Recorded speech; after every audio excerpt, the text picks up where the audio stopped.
प्यारे साथियों, आज की ये जो हमारी क्लास है इसमें मैं आपको सिखाने वाला हूँ भिन्नों को आरोही एवं अवरोही क्रम में आप कैसे लिखोगे।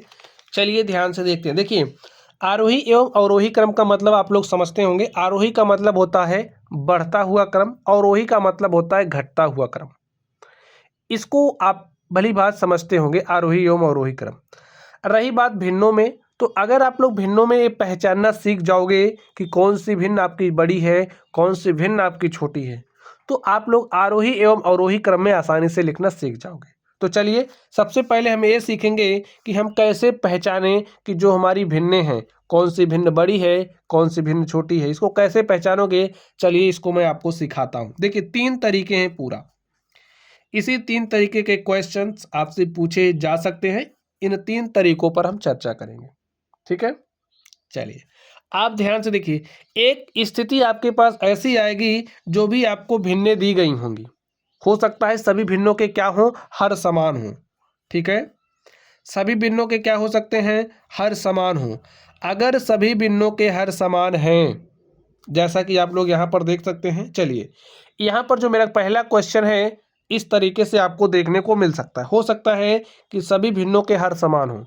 जब सभी भिन्नों के हर समान होंगे तो क्या होगा, जिस भिन्न का अंश बड़ा होगा वो भिन्न आपकी बड़ी होगी। बड़े अंश वाली भिन्न बड़ी होगी, तथा जिसका अंश छोटा होगा वो भिन्न छोटी होगी, तथा छोटे अंश वाली भिन्न छोटे अंश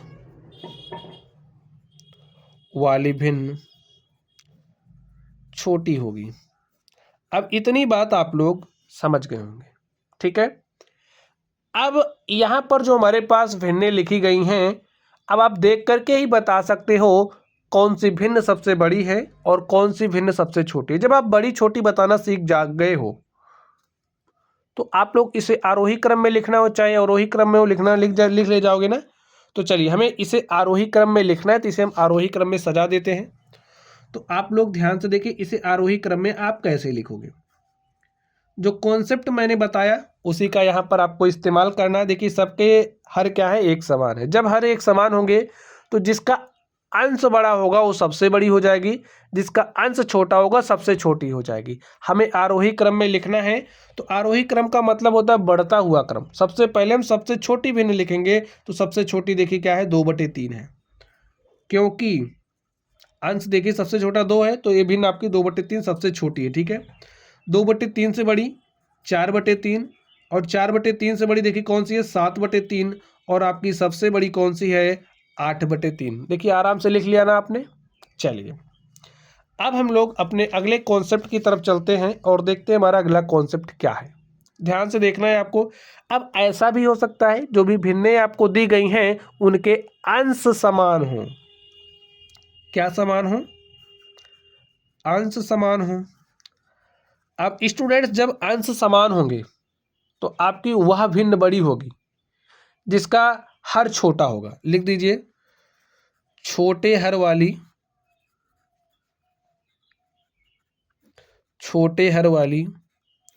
भिन्न बड़ी होगी, तथा जिसका हर बड़ा होगा वो भिन्न छोटी हो जाएगी, तथा बड़े हर वाली भिन्न क्या होगी, बड़े हर वाली भिन्न छोटी होगी। अब आप बात समझ गए होंगे। चलिए, इस पर आधारित क्वेश्चन देख लीजिए। यहाँ पर आप यहाँ पर ध्यान से देखिए, हमने क्या कहा, जब भिन्नों के अंश समान होंगे तो आपकी वो भिन्न बड़ी होगी जिसका हर छोटा होगा, वह भिन्न छोटी होगी जिसका हर बड़ा होगा। देखिए, तो चलिए इसे आपको आरोही क्रम में सजाना है तो सजा दीजिए। लिखिए आरोही क्रम। तो आरोही क्रम का मतलब होता है बढ़ता क्रम। तो सबसे पहले आप सबसे छोटी वाली लिखोगे।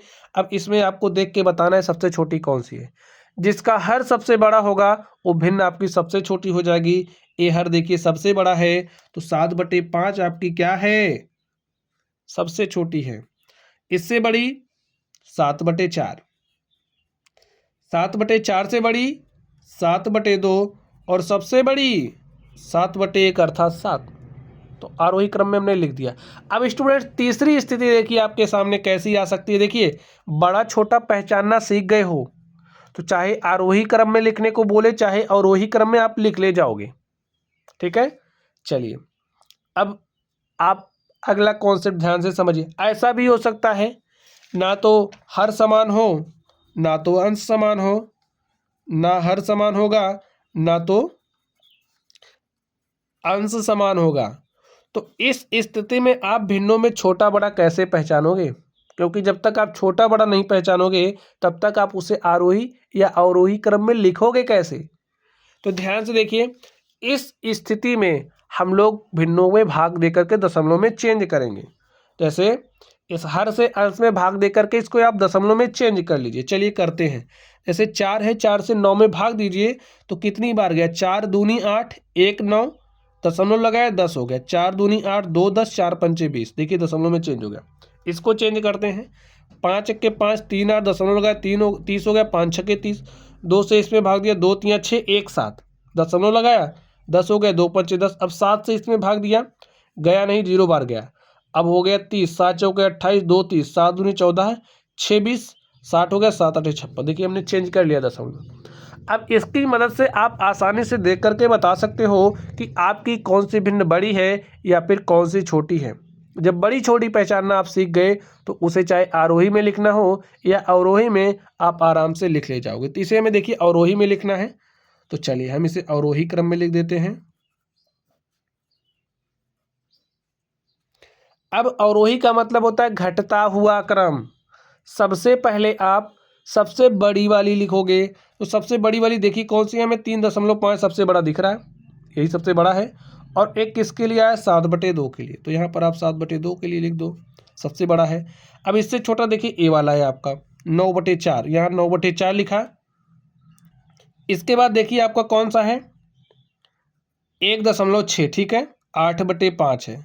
और आपका सबसे छोटा कौन सा? देखिए 0.428, किसके लिए आया? 3/7 के लिए। तो प्यारे साथियों देखिए इसको हमने अवरोही क्रम में भी लिख दिया है।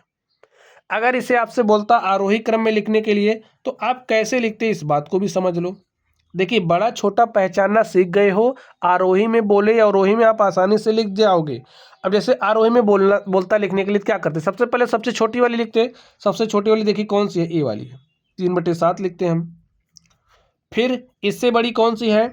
देखिए इसके बाद हमारी ए वाली है, 8/5 है, तो 8/5 लिख देते हैं। फिर इससे बड़ी कौन सी है? 9/4 है। और आपकी सबसे बड़ी कौन सी है? 7/2 है। ऐसे आप इसको भी लिख सकते थे। ठीक है, तो चलिए आप लोग पढ़ते रहिए। अगर आपको कोई भी डाउट हो तो कमेंट बॉक्स में कमेंट कीजिएगा। वीडियो पसंद आई हो तो वीडियो को लाइक कीजिएगा। चैनल पर नए हो तो चैनल को सब्सक्राइब करिएगा। चलिए मैं आपको एक होमवर्क दे रहा हूँ। ये जो होमवर्क मैं आपको दे रहा हूँ इसे कमेंट बॉक्स में आपको कमेंट करके बताना है इसका आंसर। ठीक है, तो फर्स्ट सेकंड थर्ड इसे आरोही क्रम में लिखना है, इसे अवरोही में लिखना है, इसे आपको आरोही क्रम में लिखना है। तो लिख करके कमेंट बॉक्स में आपको कमेंट करना है। ठीक है, चलिए पढ़ते रहिए। Thank you.